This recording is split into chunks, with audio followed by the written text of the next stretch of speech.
Here's how to replace the bearings on a Shimano freewheel. First, go ahead and move the wheel, take out the stake.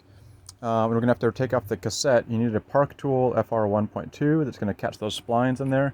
Stick it in there, and it's going to turn opposite way. So grab some pliers, use the wheel to hold it, and unscrew the cassette there.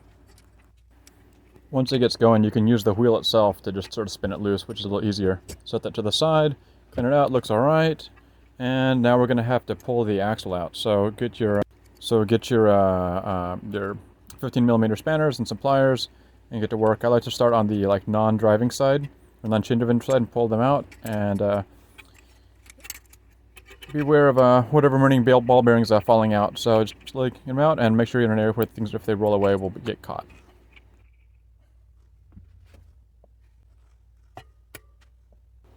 The bearings that I'm pulling out seem to be in pretty good shape, and the races in the wheel look okay.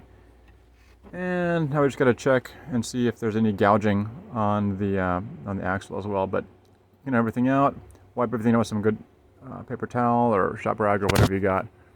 No scoring there, no scoring on the other side, no scoring there. Everything's cleaned out, And next, what you got to do is you got to go flirt with the local bicycle mechanic and see if you can get some extra ball bearings, which I did it successfully. So now we're going to head and clean everything up some more, pack it with grease, and set a set of bearings in. I believe I used either 9 or 11 for each side. I can't remember.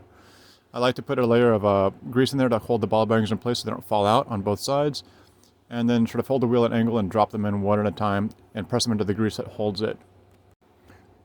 Work slow and steady, and make sure you don't lose any ball bearings on the inside. If you do, just tap it out or use a magnet to pull them out. And you can see my bald head a little bit. And after you've put the bearings in there, I like to put another layer of grease over it as well to kind of hold them in place. Apply some grease to the bottom of the stake, slowly pass that through. Put the cone on the other side in with the little axle guard, which apparently blocked view from the camera, but trust me, I'm doing that. And then snug it up gently so that the wheel still spins freely on the axle, but not so loosely that you get any sort of lateral side-to-side movements. Looks good. Now you just gotta snug the retaining nut against the cone, against one of the cones. So you use a pair of wrenches. You'll need one of those at 15s and some pliers to lock one against the other. And check again that it still moves freely after doing that. Sometimes they'll like to tighten up a little bit afterwards.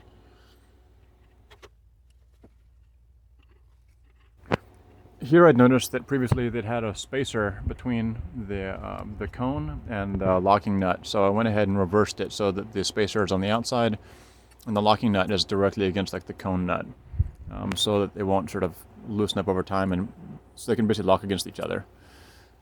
So I just went and reversed that, and I like using the pliers to actually grab the actual axle itself on the other side, so I don't grab a hold of the nut and just adjust the setting of it, sort of either tightening or untightening on the ball bearings that are inside those races. And so I just fiddle with it a little bit and just keep checking and just keeping the movement, because it'll tend to get either too loose or too tight. Fuck with it, and then apply some grease, and we're ready to put the sprockets back on there. They spin on clockwise like normally. It's easy to cross thread them, so just double check, triple check a few times. Hand tight only. Be careful.